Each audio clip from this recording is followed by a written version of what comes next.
আসসালামু আলাইকুম, আশা করি সবাই ভালো আছেন। আজকের এই ভিডিওতে দেখাবো চুলের সিরাম কীভাবে আমি তৈরি করি ঘরোয়াভাবে। তো আমরা যারা অফিসে হিজাব পরিধান করি, তো তাদের হচ্ছে হিজাবের কারণে দেখা যায় চুলের যে ভিতরের যে ঘামগুলো থাকে, তো সেগুলো ঠিক মতন শুকাতেও পারে না, আবার সেগুলোর কারণে চুল কিছুটা ড্যামেজডও হয়ে যায়। আর চুল তো সারাক্ষণ বেঁধে রাখাই হয়। তো সেই জন্য হচ্ছে আবার একটা ব্যাড স্মেলও আসে। তো সেই জন্য আমি ঘরোয়াভাবে একটা সিরাম তৈরি করে রেখে দিই, যেটা সপ্তাহে 2 থেকে 3 দিন ইউজ করি। তো যেটা দেখা যায় খুব রেয়ারলি ইউজ করা হয়, বা ওইভাবে মাসে 1 বার বা 2 বার, কিন্তু এটা আসলে সপ্তাহে 2-3 দিন ইউজ করা উচিত। তো এই বন্ধে, ঈদের বন্ধে আর কি, তো আমি সেটাই একটু কখনো ভিডিও ওইভাবে করে রাখা হয়নি, তো এবার আমি এই বন্ধে হচ্ছে সেটা তৈরি করে আপনাদের সাথেও শেয়ার করলাম।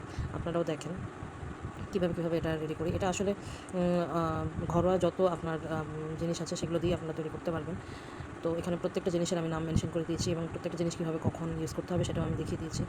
আর এটা হচ্ছে আপনার 3 মগ পানি এখানে দিয়ে সেটাকে একদম 1 মগেরও কম করে নিতে হবে, এবং সেটা আমি দেখিয়ে দেবো কীভাবে আমি সেটা সেট করি।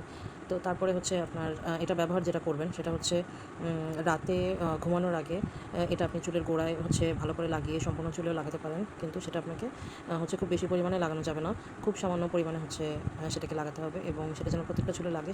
এটা একটা প্রোটেকশন চুলের জন্য আর কি, যেটা হচ্ছে আপনার চুলটাকে ড্যামেজ থেকে রক্ষা করবে, যেটা নর্মালি হয়। তো আপনারা হচ্ছে উইকলি 2-3 বার এটা ইউজ করতে পারবেন।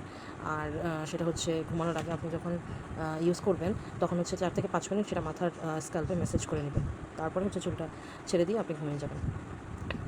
তো এরকম চুলায় দেওয়ার পরে এটাকে নাড়তে থাকতে হবে, যেন যত কিছু আছে এগুলো যেন লেগে না যায়।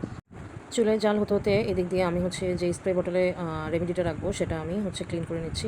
তো এটা অবশ্যই ধুয়ে মুছে ক্লিন করে নিতে হবে, এবং চুলা থেকে নামিয়ে এই বটলে দেওয়া যাবে না, সেটাকে একদম নর্মাল ঠান্ডা করে তারপরে হচ্ছে রাখতে হবে।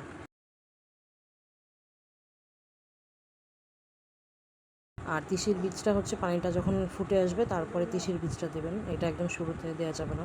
এই যে দেখেন, জাল করে নিয়ে মানে সেটা কত উপরে ছিল সেটা হচ্ছে এতটুকু নিচে নেমে গেছে, সেটা আমি দেখিয়ে দিলাম। তো এরকম করেই জাল করে নিতে হবে।